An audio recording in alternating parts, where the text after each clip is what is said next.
Hi, my name is Trish, and yes, I took a math for this.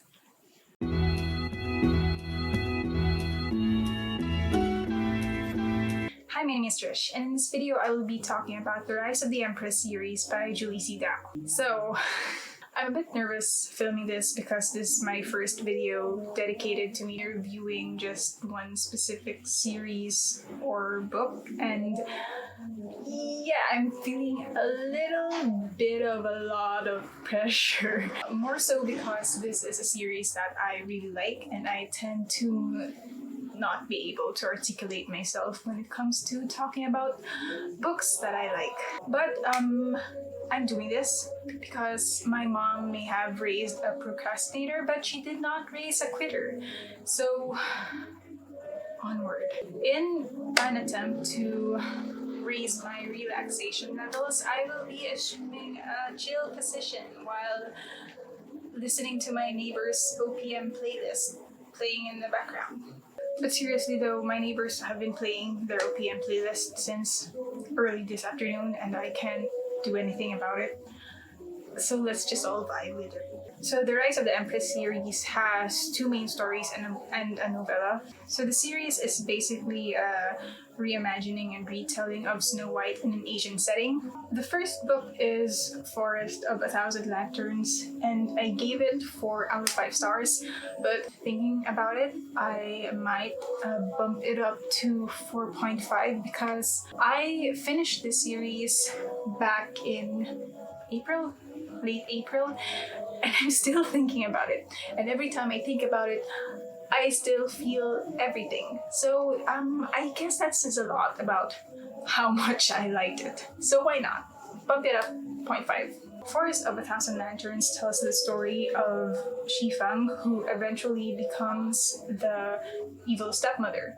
So Shifeng grew up in this really poor village with a very abusive mother figure, and one day she decides to escape with her sweetheart, and so begins her journey into fulfilling her destiny and becoming Empress. So a bit of a character study on Shifeng. She's really a character. She's really quite a character, and she's actually my favorite of the entire series. So Shifeng is she's vain, she's conceited, and she's selfish, but she's not unkind. During the first part of this book, especially before Shifeng steps into the palace, it shows that despite all those characteristics, Shifeng can also be caring and thoughtful and understanding. And it made me see that she's not necessarily a bad person, even if she has her interests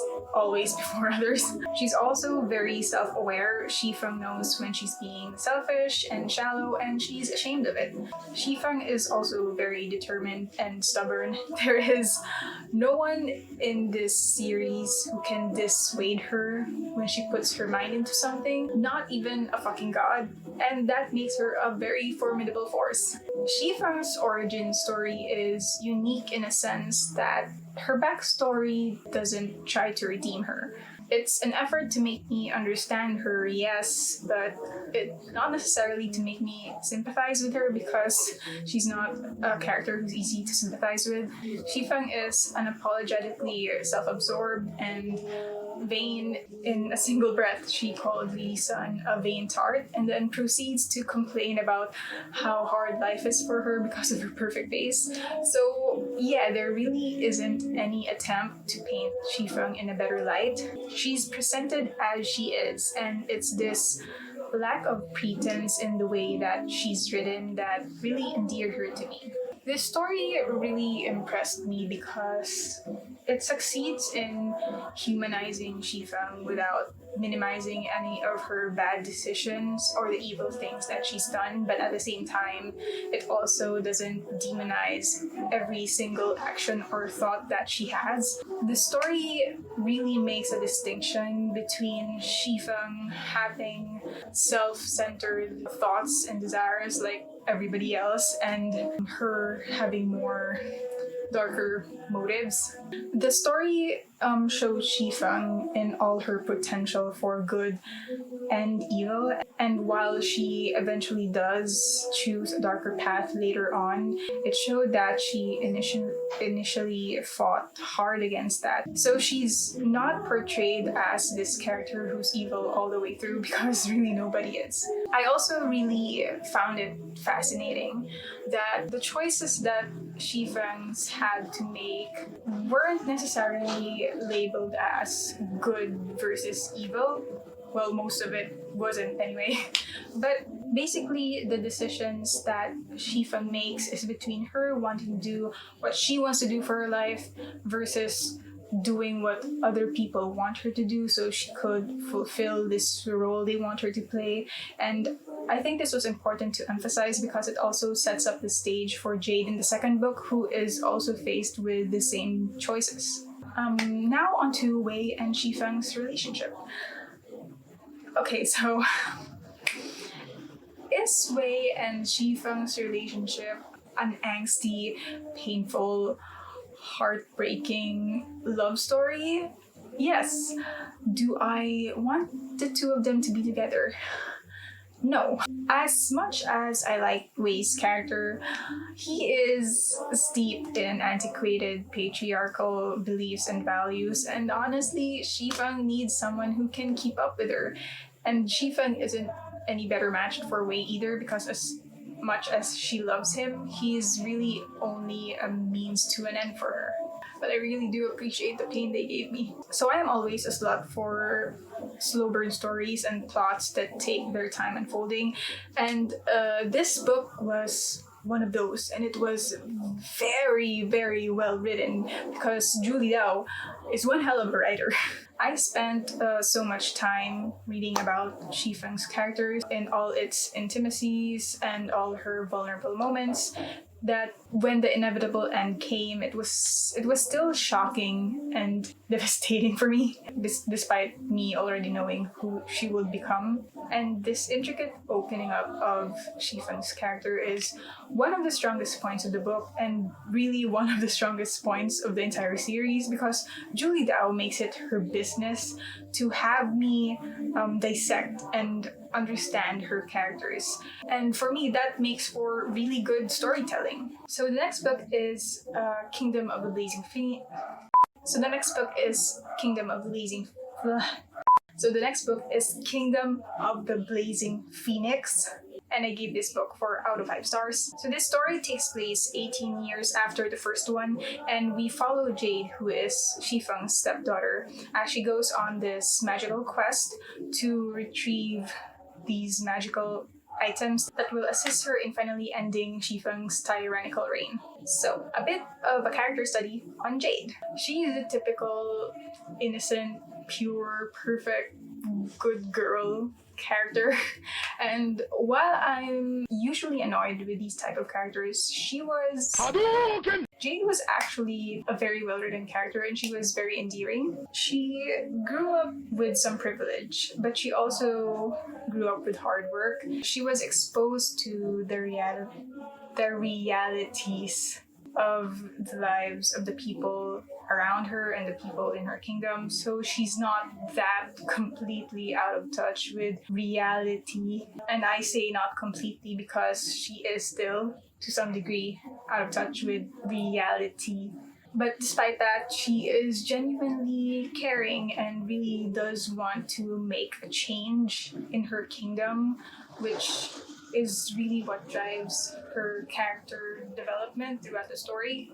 Now, this is where I go off the deep end a little bit, because I really want to talk about Shifeng's legacy in the second story and some of the parallels between her and Jade. First of all, I want to start this off by saying that Julie Liao is one hell of a writer, a genius. I never really got to appreciate the genius behind her vision and direction for Shifeng's character until I read the second book, because as if I wasn't already singing Shifeng's praises enough, as I was reading the second book, I became Shifeng's greatest defender in a story that takes place in a time where Shifeng is ever only known as evil incarnate. I, as the reader, am the only one who really knew Shifeng. I was the only one who witnessed all her quiet struggles with herself and how hard she tried to be a good person. And I'm really amazed at how Julie Dao made it hard for me to be totally against Shifeng, because as much as I like Jade as a character, I didn't connect with her or understand or empathize with her on the same level that I did with Shifeng. Not because I'm a heart-eating murderess or anything, but but because I understood Shifeng's bitterness and frustrations. I understood the resentment that grows from having to work hard and seeing other people be given opportunities just because they were born in privilege. I guess it also didn't help that Jade's near perfect character sort of made her somewhat distant and unapproachable compared to Shifeng. Basically, the whole time I was reading this book, I was at odds with myself, because on one hand, I really wanted Jade to succeed, but on the other hand, I was very annoyed every time a character alluded to Shifeng as this just very evil incarnate person, when really she isn't. While reading the second book, I kept on remembering that scene from the first book, the one where Shifeng was talking with the Tengri Queen, and oh god, I thought I was wearing my glasses. Anyway, I keep remembering the scene where Shifeng tells the Tengri Queen that she hopes the fool finds the tree if ever it isn't meant for her. And this scene stuck with me because I think this was the moment that Shifeng started to realize that her path towards becoming Empress would eventually make her the bad guy in the story. And that was really heartbreaking for me. So despite all of her inner struggles and all of her effort to not take that path or to pave another path where she doesn't have to be a heart-eating murderer, there was already this sense of defeat in her. This is another parallel between Jade and Shifeng. I saw that even in Jade's lowest moments, she still had it better than Shifeng. And this is not me trying to excuse Shifeng's actions with a sob story, because really all the things that Shifeng did were her own decisions. This is me pointing out that it might have been harder for Shifeng to hold on to her humanity and the good in her when there was really no one there for her. Not Wei, not Kang, not Guma. And I saw how Jade took strength and comfort from the people around her, from her friends, from Koichi, from Ren, from Li Hua, from Alma, basically everyone who believed in her. And so it's not hard to understand. It's not hard to see and understand that Shifeng never really stood a chance. And that's just really heartbreaking. So Li Hua was one of my favorite characters from the first book, and she really didn't get much screen time there, but she had more screen time here in the second book, and that was really fascinating for me.